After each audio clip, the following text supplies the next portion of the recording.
Solitária. Banheiro. Sufocando o grito numa toalha no banheiro social, eu chorava. Ninguém tinha me contado. Eu mesma vira João beijando a tal garota do apartamento 31. Aos 14 anos, eu vivi a minha primeira grande decepção amorosa, com um teste de gravidez positivo nas mãos. Sentada no vaso sanitário luxuoso, eu tentava enxergar a cor da faixa naquela espécie de termômetro. Se a coloração ficasse vermelha, era positivo. O teste já era o segundo. Estava quase roxo. Não tinha mais dúvida. Com isso, o pânico foi se instalando de maneira tão profunda que não consigo pôr em palavras. Entrei naquele banheiro uma adolescente romântica e saí uma mulher atormentada. Quando o namoro apimentado com o João começou, minha primeira menstruação tinha vindo fazia apenas 1 ano. A realidade do mundo das preocupações das mulheres adultas era muito distante e pouco palpável para mim. Não que eu não soubesse o que acontecia, mas na minha cabeça aquilo era algo muito, muito improvável de acontecer comigo. Eu e mamãe quase não conversávamos sobre essas coisas. Eu até que tentava puxar o assunto, mas sentia que ela morria de vergonha, então não insistia. Ao mesmo tempo, via as meninas do colégio todas já com seus namorados, e elas pareciam um pouco preocupadas também. Ninguém falava direito sobre sexo em casa, nem na escola, e as informações corriam entre nós da forma mais torta possível. Nessa fase da vida, fazer sexo é como andar em um carro em alta velocidade ou atravessar uma avenida de tráfego intenso de olhos vendados. A gente pode fazer 99 vezes e nada acontecer. Mas se a 100ª tentativa der errado... Pensei no que ouvi Jurandir dizer a João quando brigaram. E desde quando tu tens o direito de errar como esses garotos erram, moleque? Pois é.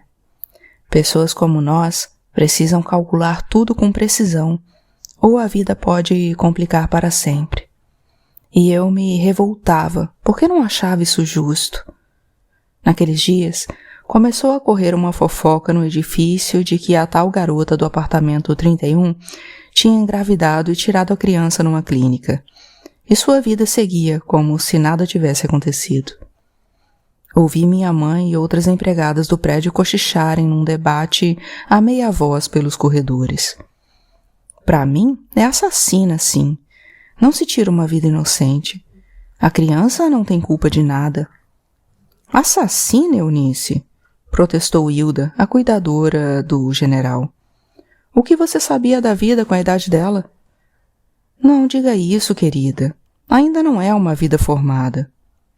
Não aceito, Hilda. Não consigo entender. Para mim é assassinato e acabou. Todo mundo tinha uma opinião a dar. A única que não vi falar, aliás, também não a vi mais por um bom tempo, era o alvo de toda aquela discussão. Teria sido do João? Como contar para minha mãe, que nem sabia que eu não era mais virgem? O que eu faria com um bebê aos 14 anos, sem qualificação, sem profissão, sem trabalho? Eu não queria limpar uma casa que não fosse a minha.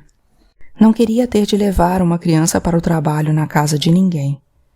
Essa era a minha história, e eu não desejava repeti-la com meus filhos. Aliás, eu não queria filhos. Não queria outra Dona Lúcia como patroa, nem outra Camilinha para trocar fraldas, dar comida, amor e tempo. E um dia vê-la sujar coisas de propósito, com o consentimento dos pais, só para me ver limpar. Não queria ficar uma semana inteira longe do meu próprio lar para deixar a casa dos outros mais aconchegante e confortável. Eu estava desesperada, ali, sentada, minha vida toda, desde o dia em que eu pus os pés pela primeira vez naquele apartamento, passou pela minha cabeça. Lembrei de Irene. Onde ela estaria? Fazendo o quê? Revi na tela mental o tapa que Dona Helena deu em seu rosto, no deck da piscina. Aquelas pessoas têm certeza de que nascemos para servi-las e de que o nosso caminho é apenas um.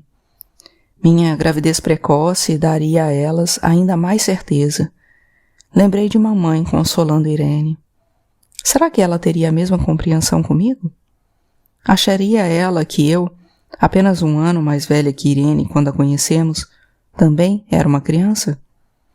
Quanto mais o tempo passava, mais aumentava o meu pânico dentro daquele banheiro elegante, onde eu era uma peça fora do lugar.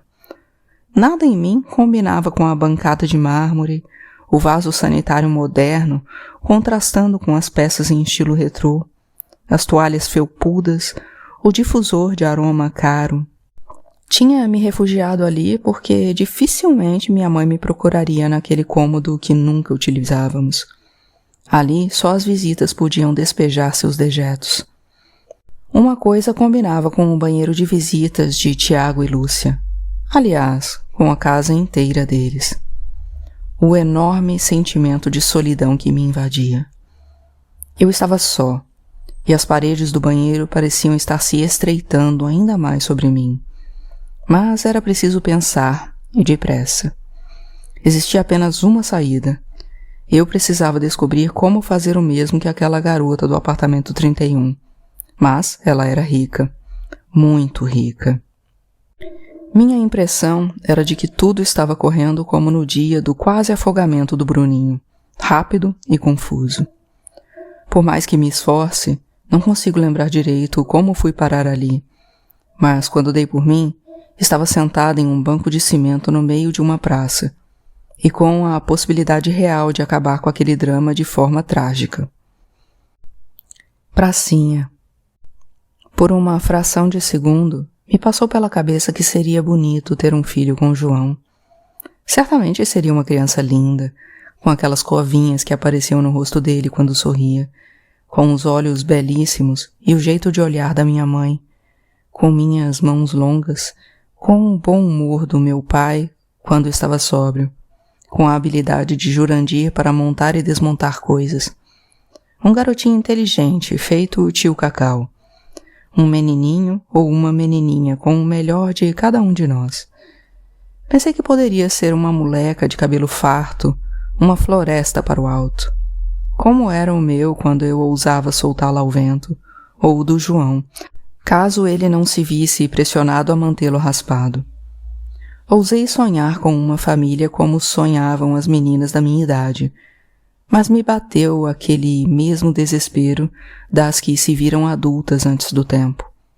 Eu não poderia ter um filho aos 14 anos. Mais do que isso, naquele momento eu não sentia vontade de ter um filho em idade nenhuma. Criança, para mim, era sinônimo de prisão. O delírio de família feliz foi rapidamente substituído pelo drama do vazio de ideias para solucionar o problema. Foi aí que outra pessoa apareceu na minha memória. Meu pai. O Sr. Sérgio e a promessa que fez para minha mãe na noite depois da festa do cacau. Cuida da nossa filha. Ela está crescendo aqui e eu sei o que pode acontecer. Se um desses moleques fizer alguma coisa com a minha menina, eu mato. Você sabe que estou falando sério. Eu tremia só de pensar que João pudesse sofrer algo. Garota apaixonada é fogo. Estava morrendo de raiva dele, mas sentimento não se explica. Mas lembrei das palavras do meu pai com um frio na espinha. Melhor seria se eu desaparecesse, afinal, eu era culpada. Sim, eu achava que eu era a única culpada e responsável por aquela gravidez indesejada e totalmente fora de hora. Seu Tiago e Dona Lúcia ainda não tinham voltado. Não seria difícil entrar no quarto deles e pegar uma coisa que, certo dia, enquanto cuidava de Camilinha, vi Dona Lúcia guardando no alto do armário. Uma arma. Lembro de sair correndo pela portaria, sem nem falar com Cacau e Jurandir, que estavam perto do portão.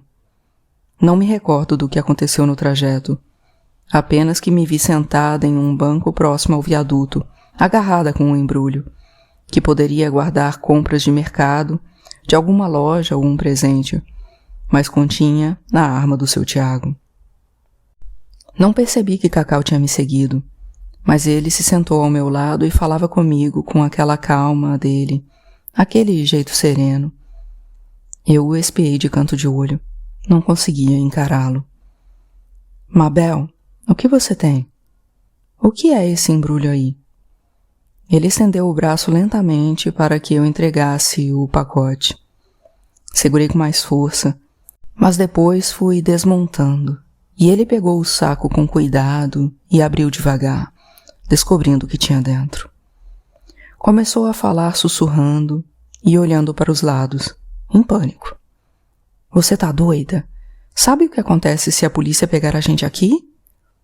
Não pedi para você vir atrás de mim. O que é que você ia fazer com isso?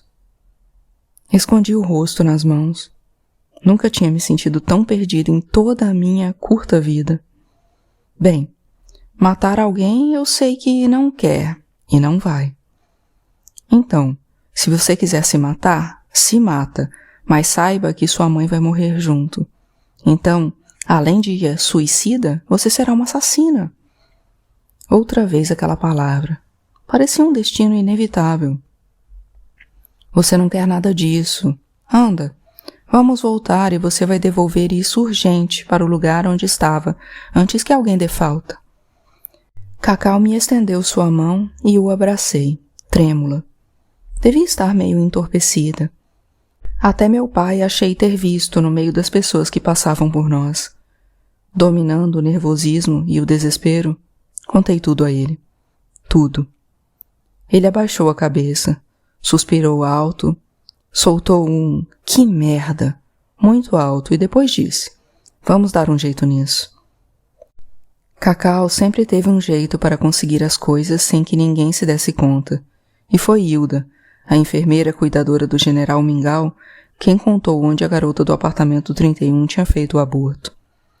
A fofoca estava mesmo na boca de todo mundo do prédio, e ela soltou sem nem sentir. Pois é, meu filho, tem uma clínica bem perto daqui. Já me chamaram para trabalhar lá, mas eu é que não vou, falou, franzindo a testa. Jura? Não acredito. Juro, mas quer saber? Fico com medo só porque é ilegal e porque ganho até bem aqui. Hilda deu o serviço todo. Tínhamos o quê, o onde, mas faltavam o quando e como. Essas coisas são caras, e eu não morava no terceiro andar daquele edifício. Era a filha da empregada da cobertura. O tempo corria contra nós, contra mim, para ser exata.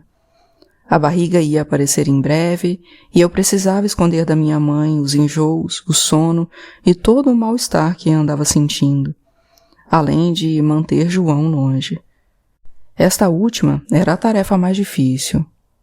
Hoje vejo que a gente se gostava de verdade. E João podia não ser estudioso como o irmão, mas era inteligente igual. Ele entendeu rápido que alguma coisa grave estava acontecendo e que eu e Cacau estávamos escondendo isso dele. Então, parou de me cercar e tentar arrancar o que era e passou a me vigiar. Na cabeça dele, eu estava tendo um caso com o irmão. Não poderia acontecer confusão maior. Estou mentindo. Poderia sim. Sempre pode. Recepção. O lugar não tinha luxo, mas era muito limpo e discreto.